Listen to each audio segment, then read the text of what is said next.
when we applied, we had to apply and we had to attest that we could do 750 doses 5 days a week. A day. And so Yep.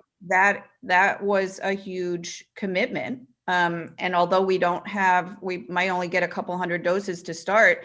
I mean, if Johnson & Johnson comes on board, I mean, we could get 750 quick. So the logistics craziness of trying to, one, communicate with residents, two, get people understanding how to get registered, and then manage the site itself, and then have staff there that can educate people if they need it about, just sort of what's going on. So thank you, Heather, for all of that work. I know Southborough residents, as you said, 30-something% have been vaccinated of the eligible population, so that we still have, 70% of our residents that still need to get vaccinated, and this will provide a great opportunity. I'm hearing a lot, I don't know if all of you are, but people still really frustrated with, getting appointments. Correct. And we're gonna be opening up soon to a larger population pool, and so it's going to be even harder to get those. Right. Agreed. And they're now, although things change every week, but the registration for a regional clinic, as this is, it's a state regional clinic, 75%, they're now saying, will be right on the MassVac sites. So they'll go in a minute, but 25% between the 7 towns can have a few hour run-in, 12 or 24 hours run-in on some of the appointments. So we should be able to get some appointments for the towns before it goes to the MassVac site. Okay. And is that the form that's on our website that Emily created? Is that are people still able to put information in? I don't have the time to look at that. No, I know you don't, and that's another example. So that's another nursing that Emily set that up, and Emily was able to manage that, and without any staff to do that right now. We can't prioritize our Southborough residents that are looking and struggling with trying to get an appointment. It's still open for people to sign up. Unfortunately, the piece that hasn't been kept up with is removing people who have been vaccinated. So if they fall into a category that's eligible, which on April 19th, everyone should be eligible, we'll be sending out a notification, that we have this site, and people might be getting unneeded emails, because they've already been vaccinated. I mean, I don't think that's a huge deal, but it's just, adds to the. Yeah, but there's another perfect example of without having a nurse on staff, and Heather, you just don't have the bandwidth to do that. And I want to remind everybody, Heather's supposed to be working 20 hours a week. She has a 20-hour commitment in other things, and knew that coming in, and yet she is working close to 40 hours many weeks now. So I think a lot of people don't. It's not sustainable. No, it's definitely not sustainable. So we're hoping that we have relief soon. It's interesting. My daughter, who goes to college in Missouri, and her friend who goes to college in Virginia, a lot of the college students are getting immunized. They're calling it living in communal living. Here so it's not. Huh? I don't think they have that in this state. It's not. The boarding schools keep asking me, but it's not a setting. It's kind of colleges.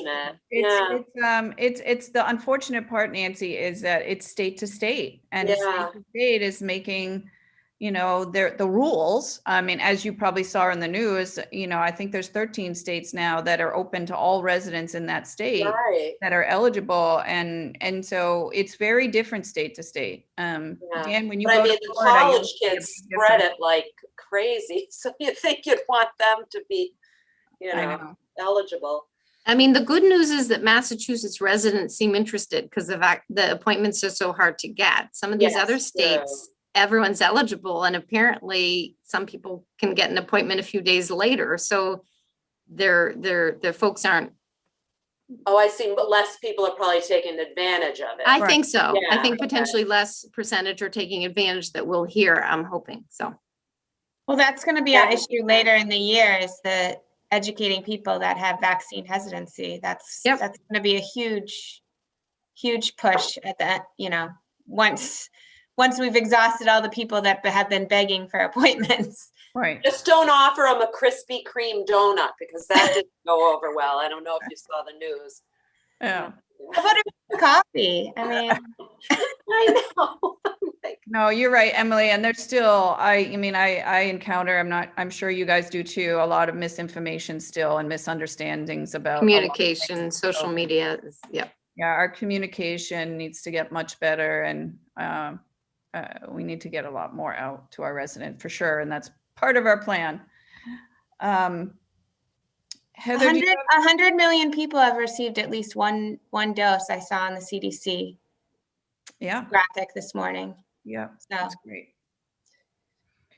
Heather, do you have anything else COVID, or does anybody have anything else COVID to add before we move on? I'll say we're seeing fewer cases in the ICU, so that's hopeful. We That's only great. had one yesterday, so that was good. And I would say, and Heather and Emily, you can speak to this. I'm responding because I'm doing COVID investigations in Framingham, as you know, and the numbers are really growing for the population 0 to 20, but they're not getting sick. They're not, they're very, very minimal effects of those, that group of people.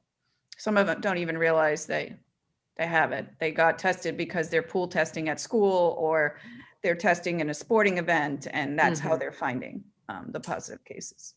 Yeah, and I did want to say that the Northborough Southborough School District it opened up for kindergartners to 5 full-time prior to the state sort of mandate is in April, but they've already done that. And that a role here, again, because we have a nurse involved in the medical advisory team, I think there's less advisory team from the Northborough side on that angle because they don't have a nurse, but working with the school for the year and the low in-school transmission. There's really only been a handful of cases, mostly in the younger age groups with in-school transmission. And Emily and now I have, kept on that weekly being involved. And then when the schools do get a case, they're very proactive on quarantining, but the cases are generally from household contacts, out of school contacts. What concerns me, though, with the whole touching on what Emily touched on a little earlier, is the amount of mental health cases we're seeing of children. It's unbelievable. So, I mean, I know everybody's, nervous about mental health, schools, right? But I just think it's so detrimental to have them. Well, that's exactly what we talk about at our weekly medical advisory team. I mean, and we've held teacher forums, parent forums, and just weighing the mental health of our youth, and putting that there in terms of, we're, like I said, in the combined school district, we're opening full time. Middle school and high school will soon be full time as well. Elementary already is. We're there very soon. So it's weighing of that, and the mental health piece. Some of the pediatricians on this team is awful. I mean, there's nothing. And there's the mental health emergency room and inpatient beds are full. Folks are waiting 2 weeks. Yeah, we've had in an emergency room because they can't get into a mental health facility, and they have kids as young as 8 and 10 with suicide issues. I mean, it's awful. So don't get me started. Fighting for our budget. I think what we need to stress is, yes, COVID might lessen. It's not going away, but it's, there'll be less of it. But we are going to be inundated with post-COVID issues. Mental health is just one of them. But people are just, they're eating themselves into, eating, drinking, alcohol, risky alcohol use is way up. Emissions are through the roof. So, I mean, there's still going to be so much to deal with for years once this pandemic is under control. So for them to think, oh, we won't need these nurses and all that is just so untrue. Yeah, and I think to that point, and I talked about a little bit, I think a lot of the unintended outcomes of COVID, we have no idea. Mental health is clearly one of them. You probably saw in the news the young kids carjacking and getting into illegal behaviors because they're home. Their parents have to go back to work and they're not back, or they're back part-time. And so, one impulsive action of a teenager may impact their life forever because there was a poor judgment call because they were bored and they could. And to people sometimes say, well, that's in the city. And I think it's important that Dr. Heather is on this advisory team with Northborough, Southborough schools. And these are where we're seeing suicide attempts, child abuse, domestic violence, all of those things that can tie back directly to some of the impacts of lockdown and COVID and job loss and all of that. So yeah, the need for the other wraparound public health services that, we've been fortunate, or we just haven't really been, proactive in having a system in place to help with that. We need to do better at that. And the depression with the elderly too, because they realize their time is limited, and they can't see anybody. They're not interacting. So their dementia is just, we get so many change in mental status admissions for elderly patients because they're just, there's nothing to stimulate their minds. Right. Yeah. Okay, I think I want to move to, it's actually on our vote section of our agenda because we've just been talking about this. I'd like to make a motion to take a vote to hire temporary clerical staff for our vaccination site. This would be staff, and Heather and I talked about potentially hiring 2 because they're per diem and we're only going to pay what's needed, and they're all reimbursable through CARES Act or FEMA or MEMA or one of those. It's all reimbursable. But our town, in order to participate in the vaccine regional clinic, we need to do our share. And this is part of what every town needs to do, is to contribute dedicated staff. And so I want to make a motion to take a vote on that. I second the motion to vote on that. Okay, great. So I'd like to take a vote to hire 2 temporary per diem clerical staff to support the vaccination site at $25 an hour. And that person would have to have the ability to work 40 hours if needed. This is Dan O'Rourke, and I vote yes to hire 2 temporary per diem, was it clerical staff? Clinical staff per Clerical. per Mary Lou's definition. And this is Nancy Sacco, and I also vote yes to hire 2 temporary clerical employees at $25 an hour. Great, thank you. And the posting is out and applications are coming in at this point. Yeah, we have good applicants. Great, fabulous. And on that same note, I'd like to make a motion to vote to approve our new full-time public health nurse. Can we get a second? And I second the motion to vote on hiring a new full-time public health nurse. Great. So I would like to take a vote. But we got to. Thanks, Dan. Yeah, we got to vote yes. Yeah, okay. I'd like to take a vote to hire a full-time public health nurse, Taylor West, to start April 19th in the town of Southborough. So this is Dan O'Rourke, and I vote yes to hire full-time public nurse per Mary Lou's definition. And this is Nancy Sacco. I vote yes to hire full-time public health nurse Taylor West starting April 19th. Woohoo! Thank you. Welcome aboard. Hi, Taylor. You want to introduce yourself and give everybody a little background of your background and what you see for the future for you and Southborough. Sure. So thank you very much, everyone. I'm Taylor West.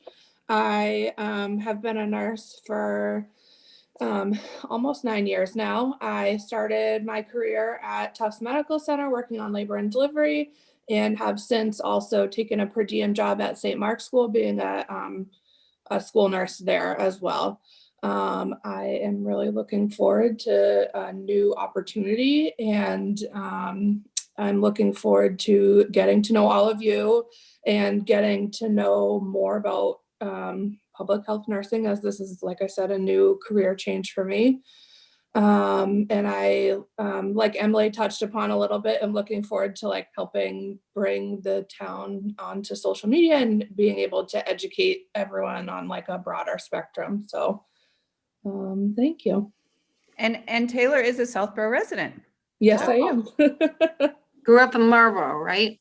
Yeah, I grew up in Marlboro and we moved to Southborough 4 years ago. Oh, welcome. Thank you.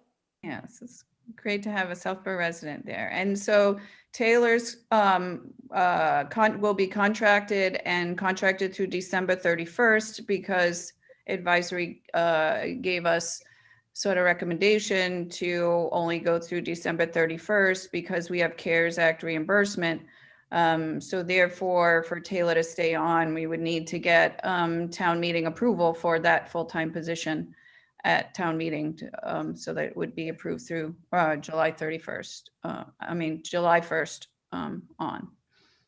So welcome, Taylor. We're excited to have you. I know Heather and Barbara are ecstatic to have you because filling in a little bit of Emily's shoes since she left has been really challenging. So we still have a little way to go because I know you had to give a month's notice give notice at where you work. So April 19th, can't come fast enough, I think, for us.